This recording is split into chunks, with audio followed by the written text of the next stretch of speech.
नमस्ते। हाल ही में राजस्थान से कुछ खबरें आईं जो सुनने में शायद एक दूसरे से बिल्कुल अलग लगें, लेकिन अगर हम इन अलग अलग कड़ियों को एक साथ जोड़कर देखें तो विकास की एक बहुत ही दिलचस्प कहानी सामने आती है। तो चलिए आज इसी कहानी की परतों को खोलते हैं। तो आज का सबसे बड़ा सवाल यही है, सोचिए, एक लीडर, एक क्लिनिक, एक सरकारी पॉलिसी और एक झील, इन चारों में भला क्या कॉमन हो सकता है? सुनने में ये एक पहेली जैसा लगता है ना। चलिए इस विश्लेषण के आखिर तक इसका जवाब ढूंढ निकालते हैं। कहानी की शुरुआत होती है एक इंसान से, एक ऐसा इंसान जिसका काम सिर्फ उसके लिए नहीं बल्कि पूरे समाज के लिए एक मिसाल बन जाता है। और यहीं से वो असर शुरू होता है जिसे हम रिपल इफेक्ट कहते हैं, मतलब एक छोटी सी लहर जो फैलते फैलते बहुत बड़ी बन जाती है। और वो इंसान है छवि राजावत। इनकी कहानी वाकई में असाधारण है। ये सिर्फ अपने गांव की नेता नहीं है बल्कि पूरे देश के लिए एक प्रेरणा है। इन्होंने भारत की पहली महिला सरपंच बनकर एक नया इतिहास रचा और हमारी प्रगति की कहानी की शुरुआत भी यहीं से होती है।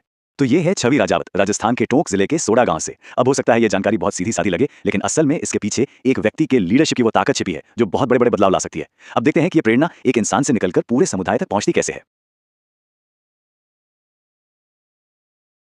एक व्यक्ति की प्रेरणा से एक कदम आगे बढ़ते हैं और अब बात करते हैं पूरे समुदाय की भलाई की। देखते हैं कि वो जो प्रगति की पहली लहर थी वो बाहर की तरफ कैसे फैलती है। ये है आयुष्मान आरोग्य मंदिर। देखिए, ये सिर्फ ईंट पत्थर की इमारतें नहीं हैं। ये असल में प्राइमरी हेल्थ केयर के वो सेंटर्स हैं जिनका एक ही मकसद है, हर नागरिक तक, खासकर उनके घर के नजदीक अच्छी स्वास्थ्य सुविधाएं पहुंचाना। इन सेंटर्स का जो मूल मकसद है उसे समझना बहुत जरूरी है। एक स्वस्थ समुदाय की नींव कह सकते हैं कि इन 3 आसान स्टेप्स पर टिकी है। पहला, एक मजबूत प्राइमरी केयर सिस्टम हो। दूसरा, ये पक्का करना कि हेल्थ सर्विसेज सबके लिए बराबर हो, कोई भेदभाव ना हो। और तीसरा, ये सारी सेवाएं लोगों के घर के पास मिले। अच्छा, अब समुदाय के स्वास्थ्य से आगे बढ़कर हम आते हैं आर्थिक ताकत पर, क्योंकि देखिए, एक स्वस्थ समाज के लिए एक मजबूत लोकल इकोनॉमी भी तो उतनी ही जरूरी है ना। और यहीं पर सामने आती है यह खास आर्थिक नीति, एक जिला एक उत्पाद। इसका फोकस एकदम साफ है, लोकल लेवल पर आर्थिक विकास को ताकत देना, ताकि हर जिले की अपनी एक खास पहचान बने और वहां के लोगों को काम मिले।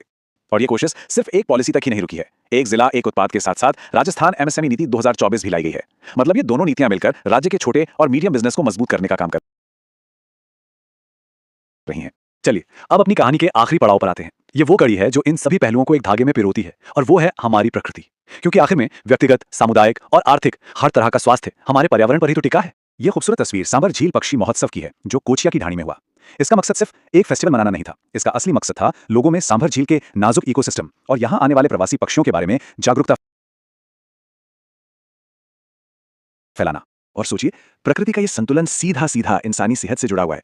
इसीलिए आयुष्मान आरोग्य मंदिर का ये जो मूल सिद्धांत है ये इतना ज्यादा मायने रखता है। ये हमें बार बार याद दिलाता है कि इन सारी कोशिशों के केंद्र में इंसान है और लक्ष्य एक ऐसा सिस्टम बनाना है जहां सेहत से जुड़ी सेवाएं सभी को बराबरी से और आसानी से मिल सकें।